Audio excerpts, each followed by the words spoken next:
All right, everybody, welcome to today's personal development lesson. I am your host, as always, Joel Dunn. So, what are we going over today? What is today's lesson? I've had a lot of you reaching out and messaging about wanting to know what being a leader is. Because everybody has a different definition, a different idea of what leadership is. So today in the title, you can see that I put down true leadership. And there's a couple things that I want to talk about with leadership right off the front so that you kind of have an understanding of what it means to be a leader. As you know, my friend John Maxwell is the foremost authority on all things leadership. I think he's on his 1100th book on leadership. So he knows a little bit about it. And one of my favorite quotes that he has on leadership and kind of where it gets you to think about leadership is he says, as a leader, there are no two consecutive good days. So I hate to break it to you. If you want to be a leader, it's going to be hard. There's going to be adversity. But adversity doesn't just build character. It reveals it. It's not about avoiding storms as a leader. It's about leading through them.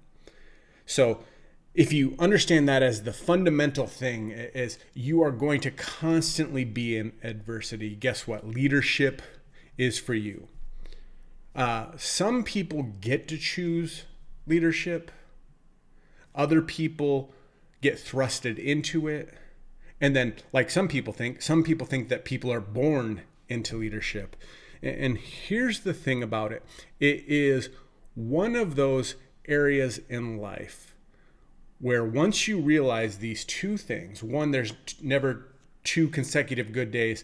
And then second, everyone is going to bring your problems because you are the leader. So now you know that you're going to have hard days and then you're going to deal with everybody's problems. Why do people want to be leaders? Well, I think people, in my personal opinion, who desire to be leaders do it for one of two reasons. One is for self. And do we technically call them leaders? I feel like we would call them managers. They're not true leaders. They just want to tell people what to do and where to go and not to do it themselves. And then there are those who are true leaders, and those are the people that know the way, they go the way, they point the way, and they show and model the way. So these are people that are going to do the things whether or not you come with them. They're not making you get on their boat. They're not making you get on their bus to go to the destination. They are going there, and you decide that you want to follow them there. The people follow you where you want to go. And the other person, the manager leader, they're doing it because they want the title, they want people's respect, they want the things that come with leadership. Because let's put it this way, when you are solving all the problems, you tend to get paid the most. When you're solving other people's issues, you tend to be noticed and put up in the ranks of the successful. So that's why people go for leadership. But on the other hand, there's the servant leader. And this is the person that knows that they can't get there alone. So what do? They build the team. They look to help the next person. Their goal is to get to the destination, not for themselves, but with people, with a team. They want to bring people along with them. So let's talk about some things that true leaders do? Well, first, they face reality with courage. We talk about being afraid and having fear, and fear is a choice. Courage is a choice. See, fear just happens naturally because that's the way that our brain is wired. Our brain is wired to make us feel fear so that we avoid danger. Courage is a decision to go through that fear. And you, as a leader, you lead through. Pretending everything is fine doesn't protect your people. It kind of paralyzes them. But leaders bring calm, clarity in the midst of fear. Here's what we know. Here's what we don't. Here's what we're going to do next. These are the things that they portray across to their team to lead them. So think about this for a second. Where in your life or leadership that you've seen, have you seen somebody avoiding reality because it's uncomfortable to face? You, as a leader, lead and face reality with courage. Something leaders need to do for them and their teams is continually connect to your purpose and the vision. You heard it said all the time, the quote and the scripture in the Bible that's, where there is no vision, the people perish. Well, that's what the purpose is. Pressure makes you forget why you started. So go back to why you started, as well as point to an exciting future of where you are going. When everything feels unstable, your purpose becomes your anchor. Stephanie and I talk about this all the time. People ask, why are you still doing this? You can stop where you're at and just coast. And the thing is you only coast backwards. So what we do is we want to make things better for others. That is our purpose. Our purpose is to see how many lives we can change with our business. And the thing about, instability is that it tests whether your mission is real or just, words on a wall. I don't have words on my wall because I probably should get some so that it'd be a better example. But, people put things up on walls. They have these great pictures, but do they actually believe in what they've posted around them? You lead by remembering things, and you have to think of things like, I'm not doing this for comfort. I'm doing this for the calling, because leadership is hard, but the results and the purpose that you feel is what makes it worth it. So ask yourself this: what is the bigger mission that you can take your team on that will make the adversity worth going through? The fear worth overcoming. Because purpose gives pain a point. Think about that. When you look back at the things that you've gone through, you can reconnect it to where you are so that you can use your story to help people who are currently struggling where you struggled. And that is a great part of why having purpose is so important. Because your purpose ties to somebody else's purpose. It is a ripple effect. Well, what else does being a true leader mean? It means leading with calm, not chaos. People will follow noise for a minute until they realize that it's just noise. But ultimately, they want to follow peace. Your team will mirror your energy. So do you, and this is kind of funny when I say it, do you have calm excitement? Not chaotic excitement. See, if you panic, they'll panic. If you stay grounded, they'll find stability in your steadfastness. Being a leader means absorbing chaos to protect your calm. Again, everyone's bringing your problems. You have to be calm in absorbing their problems so that you have the ability to help answer and solve them for them. So what are you doing to create that calmness for yourself? How do you develop an atmosphere for yourself where you can handle pressure? What are you doing to make sure that you are a quiet leader in a storm? I say this quite a bit. Your morning routine is where your stability and your calmness to deal with the chaos of the rest of the day happens. You ground yourself in the morning knowing that things are going to come at you. See, you may have a 5-point to-do list and you start on number 1, but then life throws 1,800 different things in before you're able to get to number 2. And if you are not centered as the leader, the rest of the day can be chaotic, out of control, and then at the end of the day, you may feel like you didn't accomplish anything.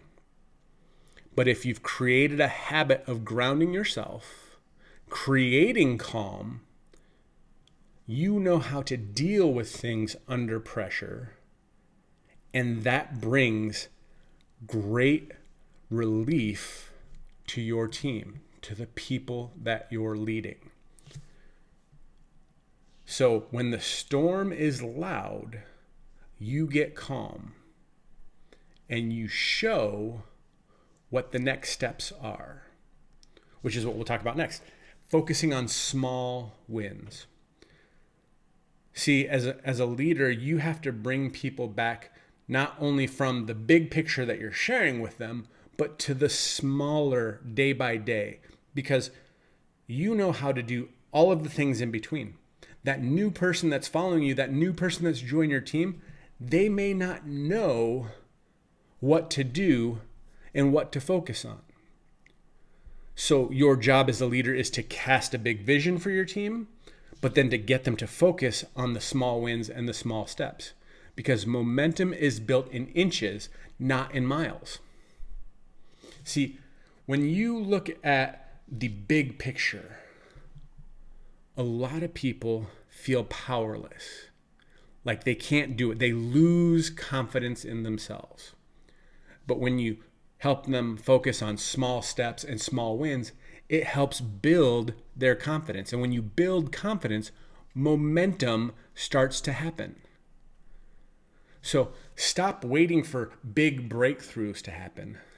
Lead your team to one clear, achievable step each day. Kind of like the training that we did last night. We ended with one small thing for you and your team to do. And that was to just post something exciting, something positive that happened for the day on social media. Because when you start putting positivity out there, positivity starts coming back to you.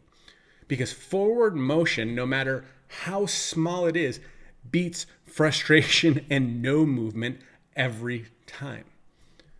So look to show your team the small achievable win that you can create each day. And then at the end of the week, look at how it is rebuilding momentum for your team. Because big results are born from consistent small steps when everyone else has stopped moving. If you notice people around you aren't moving, if your team isn't moving, start looking for small ways to get small wins to start pushing the momentum forward so that you can erase any frustration and get things going in the direction you want to go. Then finally, grow through what you go through. If you look at Stephanie and I, please don't search social media. Don't go back, 10 years in my Facebook, because some of those posts are just so cringeworthy. Some of our old talks are just, I don't know who let us on stage. But understand, you have to get the reps in. You have to go through the things in order to grow through the things. There's purpose in pain. There's strength from your story. Every challenge contains a lesson that can strengthen your character and increase your capacity as a leader. So if you're going through something hard right now, just think about this. When the dust settles, ask yourself, what did this teach me about myself, my faith, my leadership? Ask yourself, how did I grow through this? Because adversity builds depth, and depth creates your destiny. Even talk with your team about what you're going through so that they see that you're not just a superhero. Stephanie and I talk about our struggles all the time. The things that we're going through. The things that, we as leaders don't feel like we're good enough for.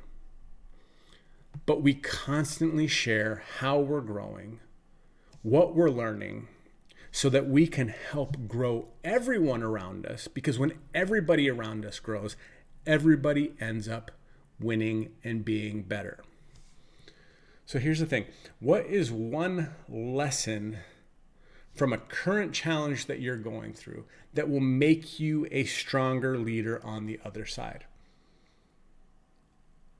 Ed Mylett talks about this all the time, your framing. What you're going through could have 2, 3, 4, 10 different meanings depending on how you frame it. So when you're framing what you're going through, ask yourself, what am I learning, or what should I be learning from this? The great leaders figure this out while they're in the midst of the challenge. And then they're able to use that to not just be a stronger leader on the other side, but a stronger leader through. God never wastes pain. All things will be made to show His glory in due time. So knowing that, don't waste the thing that you're going through, the struggle. Let it shape you into the kind of leader that can handle the next level. Because the old sailor analogy of ships that stay in harbor never get tested, and captains that don't go through storms, are they really captains? You have to do and go through the things to become the leader so that you can handle the next level, so that you have the ability to navigate the waters for the people on your team. You are amazing at helping people get through what you've gone through. And if you haven't gone through it, then how can you lead somebody through it? So know that as a leader, you are going to take all of the things, all of the lessons, and you're going to mold them into teachings and trainings to help others get through what you have gone through faster, to get them to success quicker. So here's the thing. Anyone can lead when it's easy. But you, a true leader, shine when it's hard. Adversity isn't a detour, it's the exact road that forges greatness for generations. Face it, anchor it in purpose, stay calm, celebrate the small wins, and keep going, because you were called to change people's lives. And guess what? Lives are messy. I don't know anyone else that thinks this like I do, but business and life would be perfect if there was no people.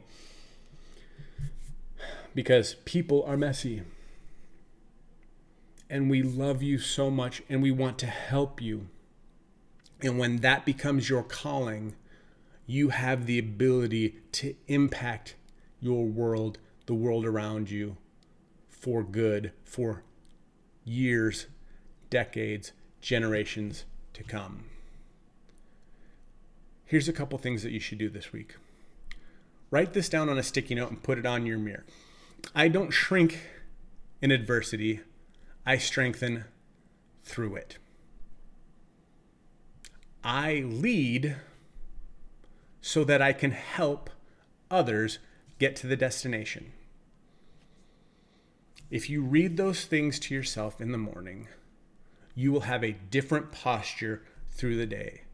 And if you do that for enough days in a row, people will start to notice and say that you are doing and looking differently. Because here's the thing, I want to help raise incredible leaders because incredible leaders have great impact and do incredible things for others. Guys, I hope this helped. Make sure that you share this with an up-and-coming leader on your team or with people that you think need to hear this lesson so that they can go out and have impact where they're at. Guys, go out and make it an amazing day, and I hope your day is as awesome as you are.